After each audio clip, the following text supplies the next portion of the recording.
Good evening, everyone, and welcome to the first cabinet of the new administration following the local government elections on the 2nd of May. It seems quite a long time since we had those elections. Of course, in between, we've also had a general election, which has changed the political makeup a bit. Anyway, the first item on the agenda is, are there any apologies? I'm not aware of any. No. Any declarations of interest? No. Okay. The minutes of the 6th of March 2024. Are you happy for me to sign those as a true and accurate record? Yeah. They look all right to me.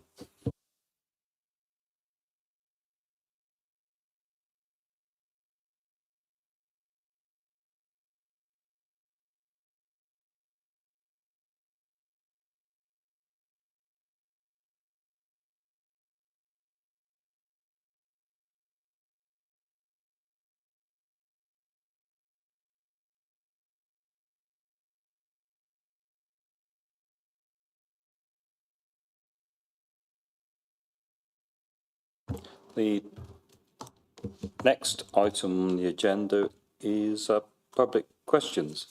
I think we've got 3 public questions, and I'm taking the answers as read, David, but if you've got any supplementaries, please let me know. I've got question 1.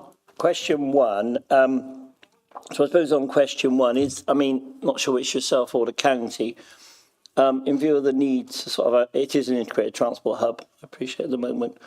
It's difficult to get between the two because all the building work at both the station and the bus station, transport hub. But is there plans to get the rail information back on there so people know what time the trains are going across the road? We had that before in the hub. We've got an answer for you. It's not really an answer yet because, as the answer says, we haven't yet found a technical solution that's affordable to replacing the giant screen. But what we are looking at is another alternative option which would allow us to display a dashboard of the rail time. So it's under consideration, but we haven't yet found the technical solution to the problem of how to replace the giant screen. Okay, we're very happy with the leader of the council. We're very happy with the small dashboard, to be honest with you. And I hope the county council would contribute as well as the transport authority. So that's that. Yeah, okay, thank you. Question 2, and it would be nice for the county council to contribute. I'd agree with that. It's up into question 2. It's great, and thank you very much for the letter and notes you sent to me in between as leader of the council. But my question there is, are there plans, and it does look a lot cleaner in there, are there plans now to sort of try and paint it, to sort out the paintwork that was rather spoilt by the graffiti and some of the damage from the ceiling leaking? Sorry, David, there was a motorcycle going by. Okay. And I didn't hear everything I said thank you very much for the letter you sent me after full council at Gloucestershire. I'm very grateful. And it looks a lot cleaner and a lot better in that transport hub now. But where the graffiti was and where the roof was leaking, there needs to be some paint work. Is there plans to paint out just give it a coat of paint as well?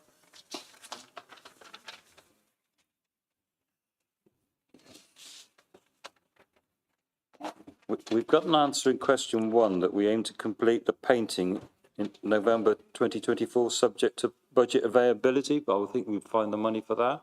Okay, all right, thank you. I'm happy with that. So I suppose. Have you got a question? Yeah. For number 3? On question for number 3, there are 2 points really. The point is, are the doors going to be repaired, and do we yet know who the person who's going to run the buffet is, or is the buffet going to be reopened? Because Pastures are quite keen to have a proper buffet back in the bus station, coach station and hub. Oh, the deadlines for applications for the cafe lease are the 19th of July. Until we've got all the bids in and we've assessed them, then we can't make a announcement on who might be taking over the operation of the cafe at the bus station. So we'll have to look at that. I mean, one would assume that we'd want a cafe there that would be suitable for people that are getting on the bus or passing through to get to the train station. The sort of snacks that you'd want to take with you on your travels that you're just about to take. So let's just see what we get in the way of bids and who we actually do the deal with. But at the moment, I can't answer who it would be. We've got to wait until the 19th of July until they've all come in. All right.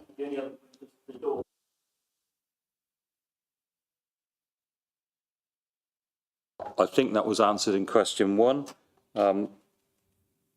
That the parts have been requested, haven't they, to fix the doors. Okay, thank you very much. Thank you, David. I'll see you at Shah Hall again then. You will do.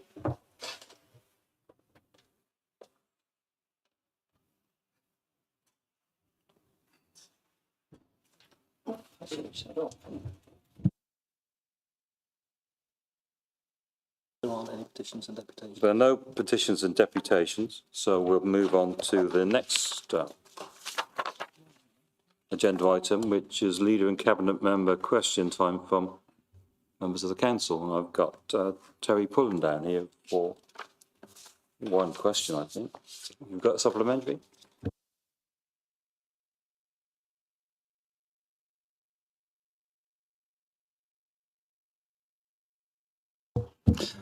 Thank you for the response, which was about the cost of living action plan from the Cabinet member.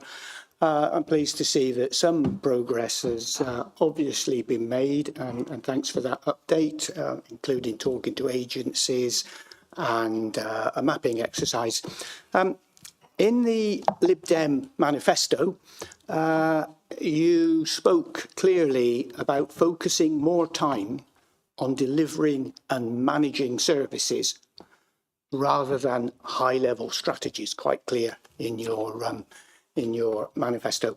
Cabinet Member, could you confirm that what will be produced will be an action plan which sets out the services, the support and the funding that people in Gloucester can expect? You committed when we took the original motion to a period of 3 months to produce the action plan. So can you give us an assurance that 3 months from the 20th of May is the 20th of August? Will that action plan be available then? Thank you, Councillor Pullen, for your supplementary. I think he may be forgetting a little incident, which was that we had a general election. And so I have been busy listening to the King's speech and listening to what's going on in there, which will then formulate our action plan. I think the action plan that we're going to have is going to be an active action plan, which means that it is forever flexible in the sense that it will take on board a lot of things that is going to be coming in throughout what Labour government is going to be feeding into local government. And I think that's really important. I think it has to have some fluidity to it, just because things do change. There are going to be certain measures that are coming in from the government which will have a big effect, I think, on this action plan. So I think we have to be mindful of that.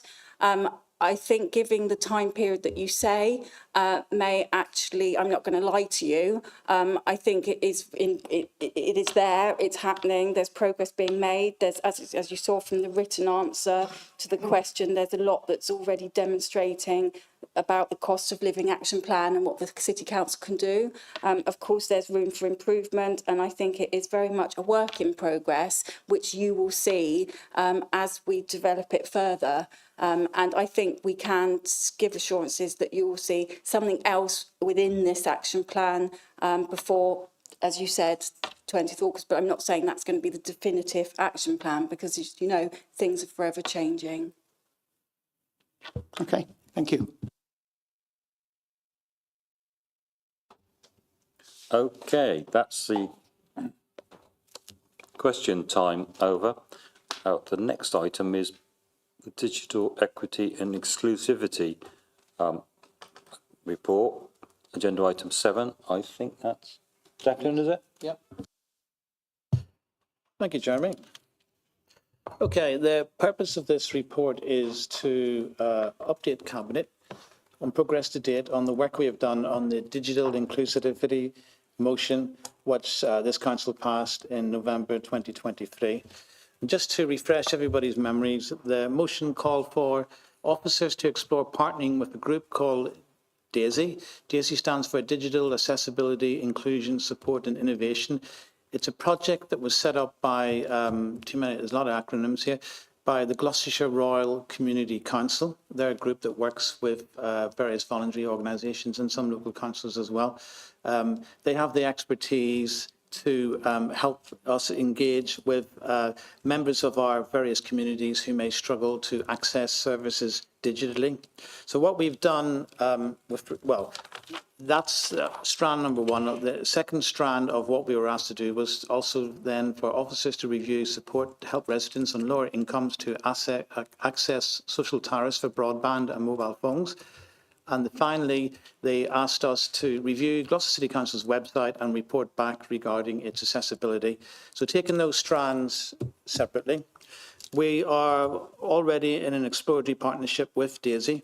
So far, we've used them to have a look and review our website with various community members that they've got and volunteers to see how accessible it is. It's fine for a lot of us. We're so used to looking at it. It may not necessarily strike us that it's that obvious that some items on the website are hard to find, and it may not be very easy to find your way around it. So these groups have been involved, doing it as independents, looking at it for the first time and letting us know what they think of it. We're also looking at a potential project on supporting digital skills and inclusion, but that's at still a fairly early stage. With regard to helping residents on lower incomes access social broadband and phone tariffs, we've had a campaign on social media, and we've been running those since the beginning of the year. There's a typical example there. That is on Twitter, or X as it's called now. We've also done Facebook campaigns as well. And what it does is it alerts people to the fact if they are receiving universal credit or similar benefits, they may be eligible for social tariffs that can lower their bills for broadband and mobile services. The link on the social media is to the Ofcom page with details of those tariffs. There's also on the energy and utility bills section of our cost of living page on our website, there's also a link to that same Ofcom page. For people that we know or who are on universal credit, if we have their email address, we've contacted them by email. If we don't have their email address, we've written to them to advise them that these social tariffs may be available. And as I said, we've also put the information on our website. As regards to future work on this area, we're looking at what Tewkesbury are doing. They have what they call a digital inclusion navigator who exists to directly support residents in accessing digital services. We don't know yet how that quite works, but that's one piece of work that we've got coming up to see whether or not that would also be useful to have in Gloucester. And we're also exploring working with other voluntary groups and other voluntary organisations that maybe might provide some space that we could also use and encourage digital classes, etc. As regards the website, the objective was to improve the accessibility of the website. We've been using automated scanning tools. And when we ran them first on the website, they have compliance rating. So if it's highly compliant, that means the access is very user-friendly. And you have to sort of take into account people who may be potentially colourblind, etc. We started off 68% compliant. We're now 99% compliant. So that's the work we've been doing so far. It's actually a very good project and something to be involved in. And I think we could do an awful lot of useful work here. But we're still a long way to go. So this is really the start of the process. So I'm just looking at what we have to do tonight is to resolve to note the progress we've made in the partnership with DAISY, to update on the review of support to help residents on lower incomes to access social tariffs, progress we've made on accessibility on the website and the further improvements planned being noted. And they also wants us to give the go-ahead for the council to continue using DAISY to support our residents and also consider how best to use other community groups and locations such as libraries to support residents, improve digital inclusivity. So that's the work we've done so far. But as you say, this is the start of a much longer project, and hopefully a lot of good will come out of this. So happy for any comments or questions. Are there any further comments on the progress we're making on this? I think we're making some really pretty good progress, and thanks to the officers as well for supporting the Cabinet and the Council in this regard. Can we agree to the 4 recommendations? Yeah? Okay.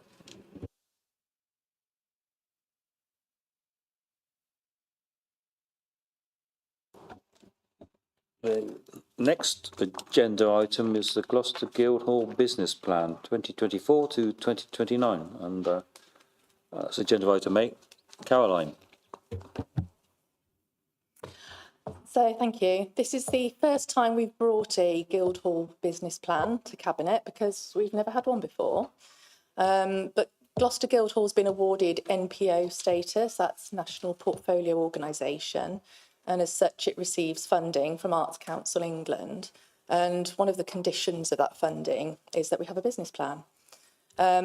Regardless of this requirement, the culture team see a need for a business plan for the Guildhall to enable us to plan more strategically going forward over a longer period of time to help us achieve our vision for the Guildhall. And in case you're wondering what our vision is, it's for the Guildhall to become the home of live music and dance in Gloucester's city centre. And our mission, so to achieve this, we want to host and support emerging local talent, present the most exciting national artists, and enable participation in artistic activity in order to grow a creative and active community in the heart of Gloucester.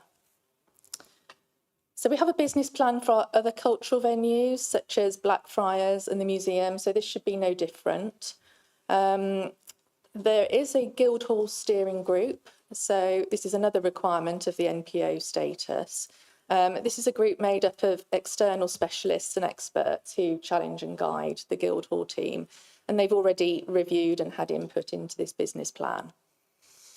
So onto the plan itself, there are 4 overarching goals that run through the business plan, which aim to balance the Guildhall's financial, artistic and social and community objectives.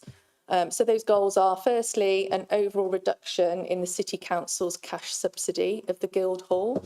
So we want to bring that down to 13% of turnover from the current 28%. To achieve this, we have 2 more goals, which are an increase in earned income through trading activities, such as event hire and cafe bars, and an increase in the size and diversity of our ticket buying audiences. And to achieve both of those goals, we need the next one, which is a defined and distinctive public-facing artistic policy reflected in our programming. So if you've read the report, you'll see that each section, so artistic programming, marketing, buildings and operations, event hires, catering, all of these sections link back to these 4 goals. So it shows exactly how we plan to achieve these goals by the end of the 5-year period. We consider the plan to be ambitious, but it is achievable, we think. It's based on detailed financial forecasting, with the starting point of that being an average annual programme where we forecasted numbers of the different types of events, the typical audience sizes and ticket income and any secondary spend and event costs. And I draw your attention as well to, at the start of section 2, there's a quote by Michael Kaiser in The Art of the Turnaround, which goes, revenue is the problem with most arts organisations, not cost. Organisations focused simply on reducing costs will continue to get smaller and smaller and will never create the economic engine required for long-term stability. So this has inspired our approach, really, for the Guildhall business plan. Our approach is to invest to save. So we believe that by investing in high-quality programming and marketing, we can aim to ensure good footfall, engagement and increased spend. So that's a summary of the report, and I'd like to end it by thanking Louisa and all the members of the culture team that were involved in putting together this very detailed and robust plan and bringing their fresh and creative ideas to the table. So thank you. If anybody has any, oh, sorry, you're supposed to say that. Thank you, Caroline. It's an impressive business plan, and it's really good to receive this at our first cabinet meeting. It does mean that, you know, the Guildhall is really important cultural asset for the city, and that we intend to make it a lot better place over the period of the plan, and that hopefully it will also drive up the income, but it will also mean that we need to invest to do so. But I was impressed when I read it, and I'm very happy to endorse it. I assume everybody else is. Anybody want to say anything more? Sebastian? Thanks, Leader. Yeah, it's an excellent report. Really pleased to see this, and especially as we've never had one before. It's obviously a subject that's of great interest to me as a musician, and I really like the diverse range of events that you have at the Guildhall, all the different acts, and I would just like to see more actual bands in the future rather than tribute acts. I think that's been a criticism that I've had, and I've also heard it from other people. And, you know, going back to the days of having Glastonbury warm-ups, and some of the big up-and-coming bands at the time, we had Radiohead and Muse, not now, but, you know, before they were famous. So that would be really good to see. I'm just wondering, the perennial problem for me with the Guildhall seems to be it's slightly offset from the street. It's hard to find if you don't know it's there. And is there anything that your team have thought of to do that could improve that visibility for the Guildhall? Which one of these buttons? There we go, that seems to be working. Thank you, Councillor Field, for your question. We are considering various kinds of external signage installations, that kind of thing, to create visibility. We've also explored programming activity directly on Eastgate Street. So earlier this year, we had an installation in a shipping container on Eastgate called Arcade. There are some, in the past, I believe there's been some limitations as a result of planning rules that's prevented us making it more visible. But yeah, we're very conscious of that problem and seeking to address it.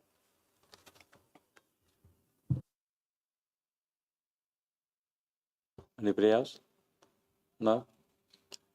Also, Lantony Priory is a great place for outdoor events, which the Guildhall has managed beforehand. Who did we see last year? It was... I've seen C6 Steve there, and that was brilliant. I really enjoyed it, except it started to rain. And that was the first event, but we certainly need to use the Guildhall team to get more open-air events down at that great place, the Lantony Priory. It's a wonderful place to have outdoor events, and we should be encouraging that. Anyway, we're all happy with the report. Yep, so we'll approve it. Thank you.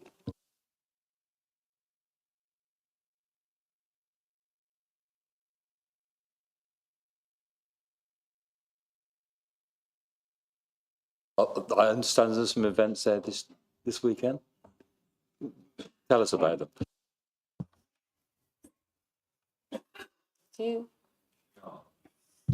I was just going to say thank you for your comments, Councillor Hilton. So we hope to see you at Lantony Secunda Priory this weekend then for Kate Rusby, the Staves. We've got Fisherman's Friends, although I believe that's sold out now. So if you haven't already got tickets, you might be able to look. Okay, I'll try and turn up. I don't think there's any football on this weekend, is there? Next item is, so we've agreed that one.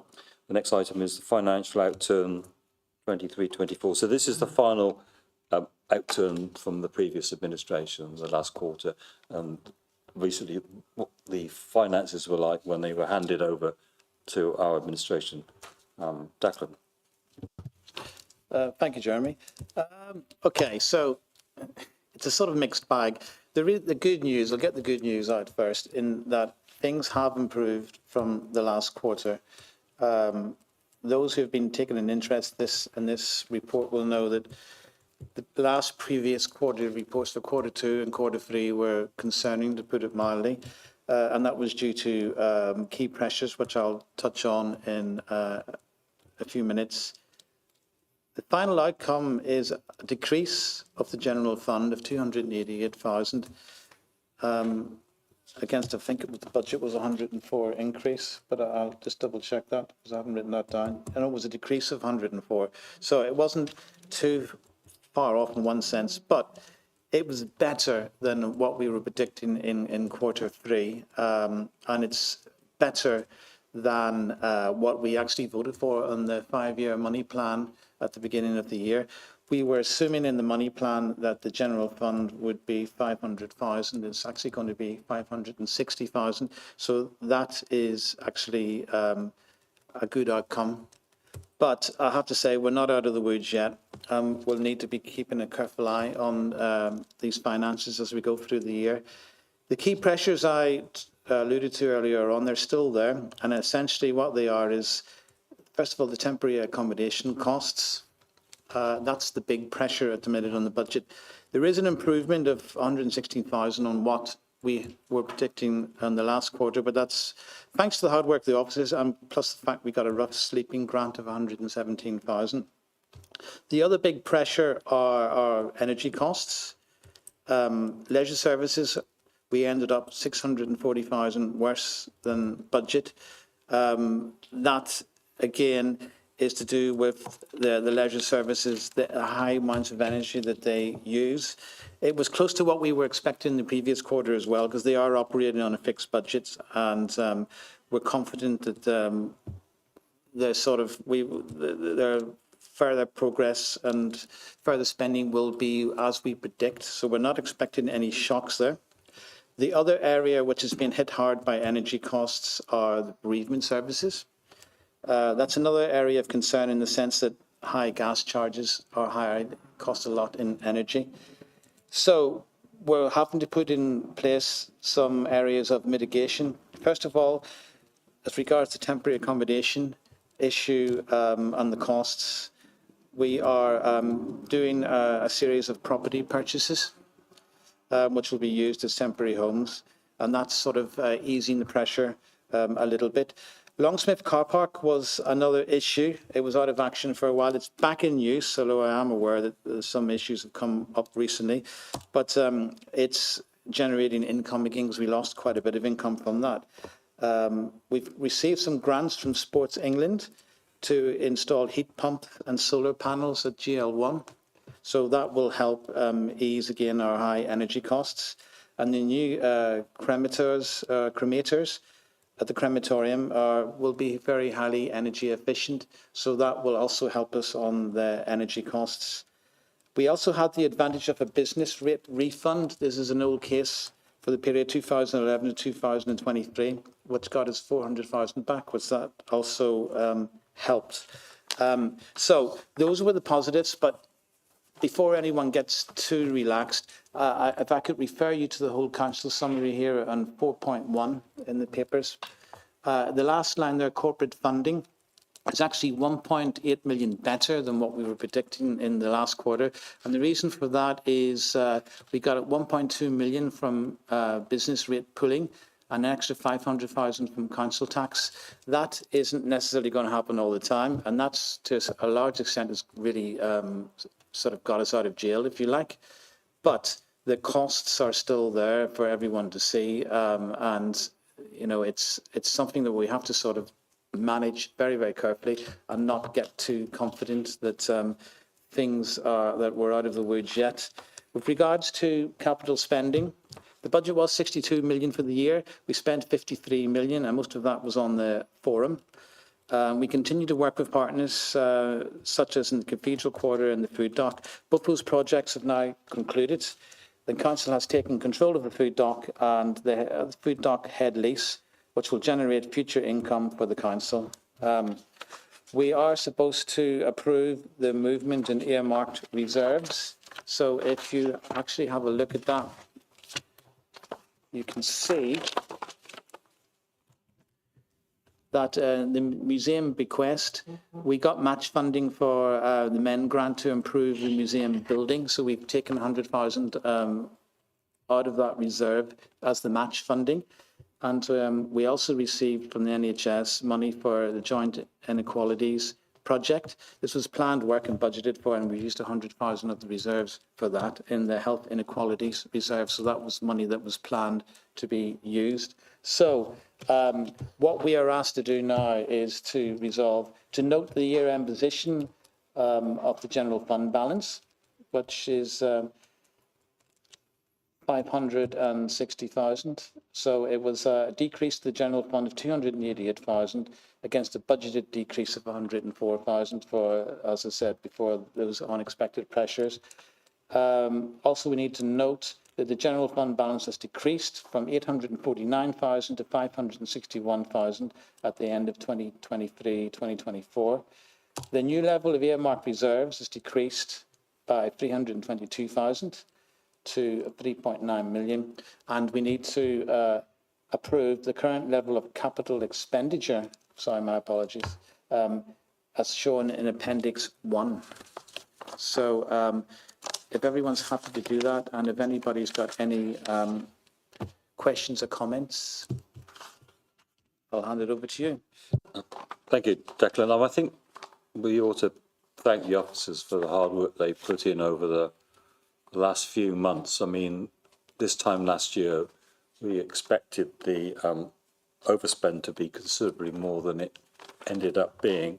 It's still greater than we originally budgeted for as a council back in February, but frankly, it is a great relief not to have the financial headache that was originally projected. And that I think the officers have done a really good job in making sure that we brought the budget back in line, and certainly we're starting off this year not in such a bad position as we first thought. There's still one area that is of concern, and is that when you go to page 80 online, which is 5.3, and you look at commercial property, that the budget for the income was £3.4 million, and it ended up as £2.3 million. And one of the areas in which we can strengthen the financial health of this council in its balance sheet is to generate more commercial income. It's something we can do. It's not so easy to do that with the council tax, because we need to make sure the council tax is affordable for the public in the city, and we can't push that up too high, and we're not allowed to without a referendum anyway. So the way we can generate more income for the authority is to look at our commercial income, and that's one of the things we are setting up and trying to get organised. But other than that, I'm really relieved that the finances of the council aren't as bad, and that handover is better than I first thought it would be this time last year. Do you want to come back, or are there any other comments from members of the... Luke? Yes, I think the report highlights some key pressures that the council's been under, which I think many of which have been driven by some poor decisions from the previous administration. Temporary accommodation was mentioned, and it's a key pressure nationally. But locally, we've undertaken a temporary accommodation acquisition programme, which is going well, and we're taking more properties on online every month, which is good, which is being helped by grant funding, and also lots of savings to stamp duty, not having to be paid on those properties. I'd agree that the good work that's been undertaken by officers to maintain a balanced budget is quite impressive in these circumstances.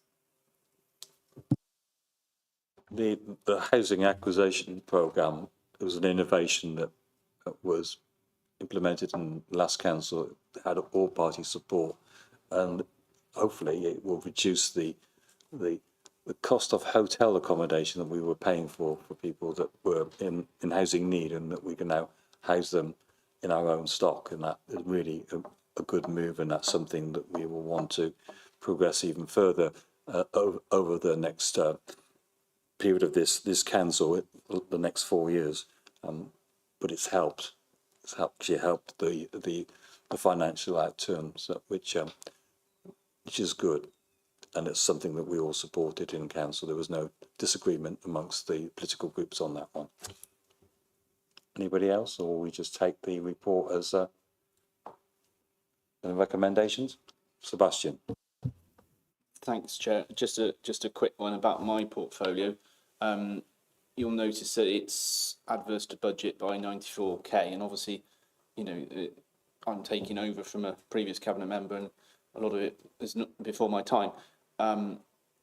However, I think it's worth noting, especially in the context of the debate we're likely to have at council tomorrow night, the continuing value of the recyclable material to this council, and especially if we're looking at options of in the future of collecting in a mixed recycling method, we would lose that income. And I think it's really important that actually that income is responsible for my portfolio being not as bad as it could have been if we didn't have that income to the council. So I think it's worth noting that and encouraging people to keep recycling as much as possible. Thank you. No other comments? Are we okay with the recommendations? To approve. Yeah, all the recommendations on the order paper, including the approval of, The transfers to and from earmark reserves. yeah, and approved the transfers of within the reserves. Are we all okay? Yeah? Okay.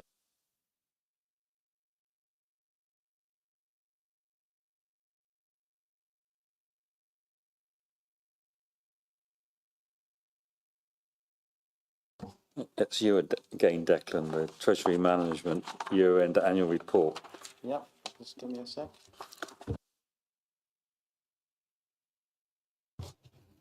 Right, this is the annual Treasury Management Report. It's required to be presented to Council, the Audit and Governance Committee and Cabinet every year.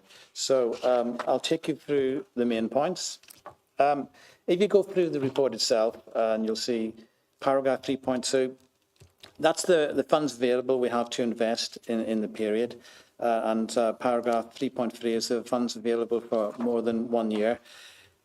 That sort of looks great when you sort of spray 3.2 there, 21 million, etc. But the majority of our funds are on call, which means we receive funding at the start of the month and we use it up, or we have used it up by the end of the month. So it's not really available for investing over the longer term. Our short-term investments have slightly underperformed the benchmark rate, but not by much. And it's a short-term rate anyway, so they do tend to be a bit on the volatile side. If you go on to section number 4, new borrowing, the report outlines the fact in the second half of 2023-24, 2 lots of new long-term borrowing was undertaken, which was 20 million for King's Square and development and the food dock, as well as 2 million for the purchase of multiple temporary accommodation properties, which is what we were talking about earlier on. If we go into section number 5, debt rescheduling, you can see that opportunities have been very limited, so no debt rescheduling was done in the last financial year. The important thing that we have to look at, is what I always look at, is in Appendix 1, which, if you look at it, you can see that the Council has operated within the Treasury limits set out in the Council's Treasury Management Strategy Statement and in compliance with the Council's Treasury Management Practice. So we have operated within the prudential indicators that we have committed to at the beginning of the year. Section 2 of the report is essentially the interest rate predictions that we use from our Treasury advisors. And that, in essence, is the Treasury Management Report. So the important thing, I think, is that we have operated within the limits that we set ourselves at the beginning of the year. And it's nothing else, really. That is, in effect, the Treasury Management Report. So happy for anybody to come up with anything, statements or anything they want to say about it. Anybody to comment? No? This will go to council as well for approval, so we're recommending it goes to council. Are we okay with that? Yeah. Then Item 11, the Risk Management Annual Report. Yeah, that's me again. Declan got the short straw on this one.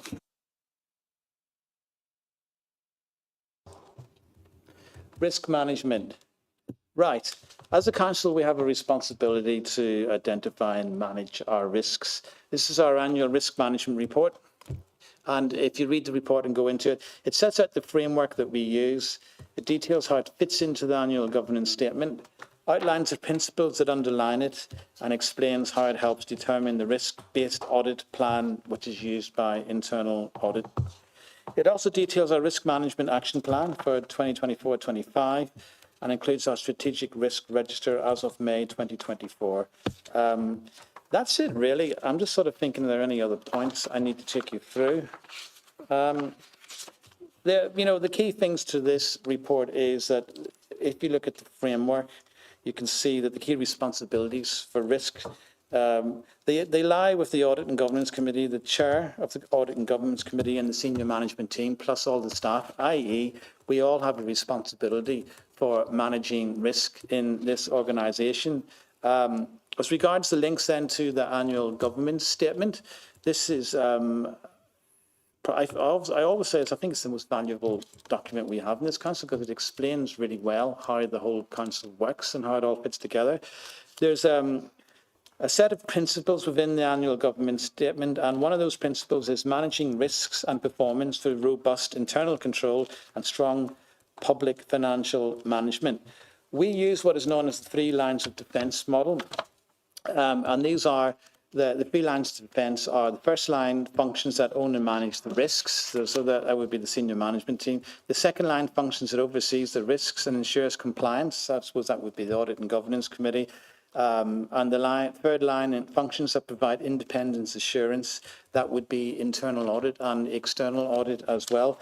If you look at attachment A, you'll see this is there's a diagram. It explains how it all fits together.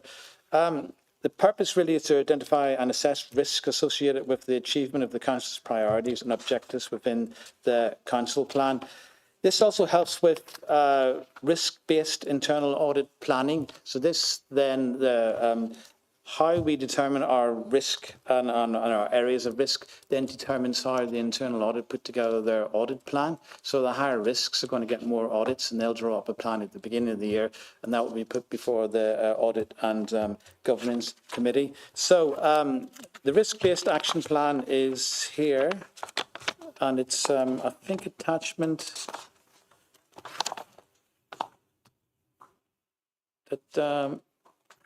I think it's attachment A. Oh, no, it's attachment B.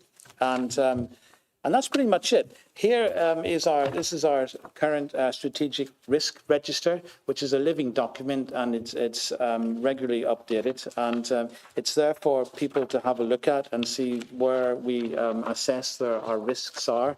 And that's pretty much it. That's the annual risk management report. So happy to take any questions or anybody who's got any comments.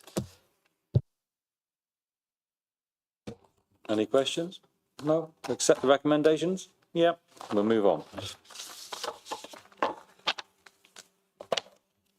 Right, number 12. Transfer of the social club at Tuffley Park. I think that's you again, Declan. Yeah, hello everybody.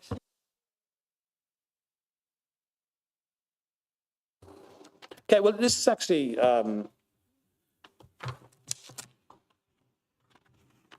how would I put this? Let's see, let me get my notes. Well, the history of it, we probably all well know. The council, the story behind all of this, the council retook possession of the premises after the previous tenant got into financial difficulties. We considered it was suitable for community asset transfer. And open days were held at the property for interested parties, and they were asked to submit what we would call a stage 1 application for a community asset transfer. 9 applications were received, and we reduced them to a short list of 3.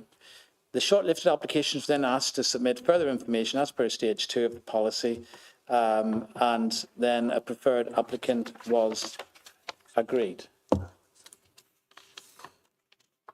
that okay? Yeah. Okay, so in a sense, it's good news for the community. It's the actual applicant was One Church, and they seem to have very strong support within the community, and they will be able to provide a community cafe, community centre, food bank, social supermarket, conference centre, kids club, etc. We did have looked through this overview and scrutiny, and a couple of representatives from One Church came along, and I must say I was very impressed with their professionalism and their determination to make this a success. When you look at the finances itself, the rental of the property, that will probably give us an annual income of around 10,000 per annum, and there is some works that have to be done to bring it up to standard, but I would highly recommend that we approve this, and I think it's a good asset for the community. So in fact, the annual income should be roughly about 10,000, and the works required in the property to make it lettable will cost approximately 50. So, but we've already budgeted for this in this current financial year. So I think it's good news for the community. It will be a fabulous community asset, and there is strong support locally for this bid. So I think that it will be a huge asset for the community. It'll work well with the voluntary sector as well in the area, and that's for that reason they've given it their strong support. So I would urge Cabinet to approve this community asset transfer. Thank you. Sebastian, I think you've got a comment you want to make. Thank you, Chair. You can imagine I have something to say on this. It was a real shock in the Podsmead community when Cupboard Tufton Park closed so suddenly. And since then, I have, as a community leader, been pushing to get a new tenant in as soon as practically possible. And so I'm absolutely delighted that we've got one, and we've got one of such high quality. And they really tick all the boxes of what we want them to provide. I was always adamant that it should be a community resource and really be embedded in the community and provide services that we want, such as, food support for local residents, community events, all of that sort of thing. It's really good. I was neutral in the process. I met with the officers and pushed it forward, but I didn't express a preference. But now that I know that One Church are recommended, I'm delighted to hear that they are, because I know their work from Podsmead. They've been at the Ramblers for over 10 years, I think. Never had any issues. They've always been financially solvent. They've been respectful neighbours, and they've done a lot of good. I'm not religious myself, but I can see the value of the social value of what they do. And I'd just be really keen to see them in there as soon as practically possible. I think the final point to make is that if you look at the breadth of support they had in terms of the letters of support, Podsmead Big Local, Blackbridge, many others, I think they were all in support of it strongly. So I think that really speaks volumes about the strength of their application. Anyone else? Or shall we agree the recommendations? Agree the recommendations? Yeah. Yeah. I think that's the end of the meeting, unless I'm told otherwise. Yep. Thanks for coming along.